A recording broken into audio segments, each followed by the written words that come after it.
Welcome back everyone to Cope Reviews, a little tiny minuscule review video series where we like talking about movies made by big, strong, sexy men. And today's video is Backrooms, the newest best movie of all time, or at least this year after of course Obsession, Hokum, and Send Help, but not, and I repeat, not Scream 7.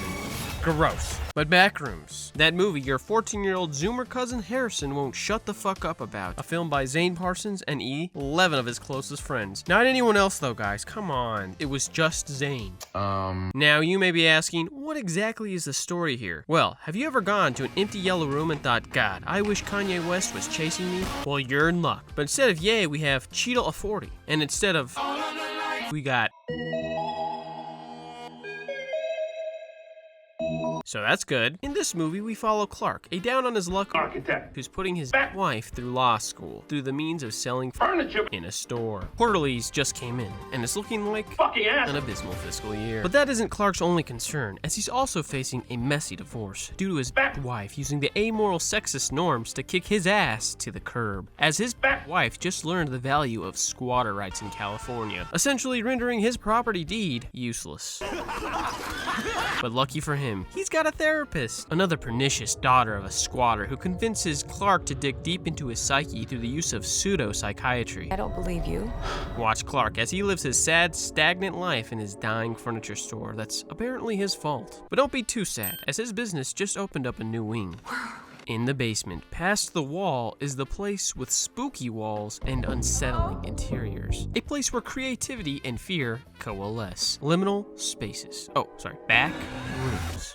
Now, before we begin, I just want to dive into my own personal background with this movie. That's correct. I actually have my own special connection to the source material. You see, Backrooms initially started back in 2003, when a little picture from Wisconsin made its way online. I was around 1.5 at the time, and while I didn't take the picture, I was in the world, so you could say I was a part of the picture, somewhere off in the distance. But the Backrooms phenomenon wasn't fully popularized till well after that on 4chan. Now, when 4chan isn't too busy being the dark web or semen retention threads, it's actually a neat place, encouraging people to take part in a wide variety of communities, such as TV, Co, or even X. X, of course, is the paranormal board about weird aspects in the world. Home to mostly glowies and impregnating ghost threads, it's also coincidentally the birthplace of the Backrooms. As in this post, made on May 12, 2019, asked this question. Post disquieting images that just feel off. Now, I just want to reiterate, 4chan is an anonymous collective of people of which I have been a part of at the ripe age of 17 to now. So with that in mind, I just want to make it clear I am part of Backrooms' introduction and rise in popularity. Now, my good friend Kane, who I actually live very geographically close to, decided to shoot this mini-series on YouTube based off of our post. Wouldn't necessarily say he stole our idea, but it is what it is. You were present at the very beginning of that. Popularizing the idea and spawning multiple different fandoms and multitudes of unique visions. Unfortunately for us, we got Kane's vision of the movie, which he, with the help of a few select friends, $10 million in his own 2 baby toddler hands, I'm 4 years old, were able to bring to fruition in the form of this movie, The Backrooms. Drop the.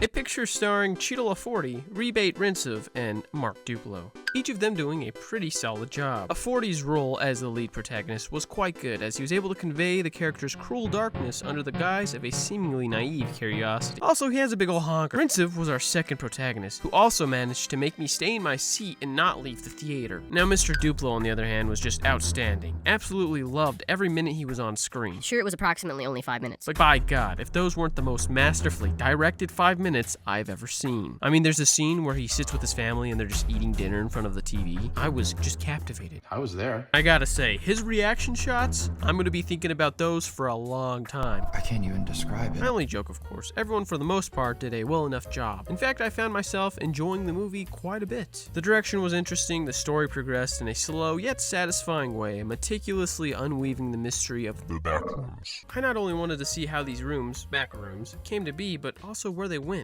But then you had to just go ruin the ride. I mean, Clark calling for help. Help me, help me. Blame, blame, blame, blame. And who does he contact? Miss Therapist, who then, to my chagrin, proceeds to be our main character for the rest of the movie. You suck. Listen, I can appreciate a good perspective shift as much as the next guy, as long as the new character is as equally compelling as the previous one. But her inner turmoil of being like his wife, a squatter? No way. Her retracing the steps of our previous lead, Mr. King Clark, effectively switching the movie from interesting mystery to psychological horror about trauma of who we are and where we go. Not for me, man. Not for me. The movie begins to fall flat right around the Christmas tree scene and then smacks straight into the ground when Clark makes the dreaded phone call to his therapist. The setting was great. It was the appeal of the movie. Clark, an interestingly morally gray character being the explorer of the setting, good, great. But his turn into the antagonist just came across as Not great. undercooked. Especially when the therapist, of all people, had the audacity to call him whiny. Fuck you! Come on, talk about unprofessional. Have you not seen Frasier? Yada yada yada, he held her captive, but to be fair, did she actually have his best interest in mind? I don't believe you.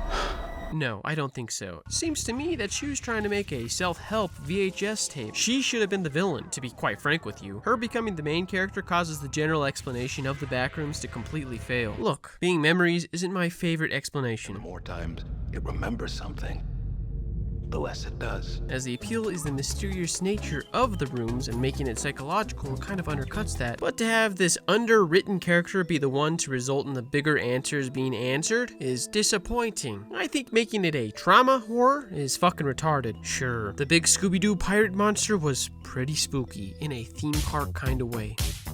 But how are you going to continue that? Is the big looming bad guy just going to be the physical manifestation of the new character's insecurities? Every time? Retard. I just get so...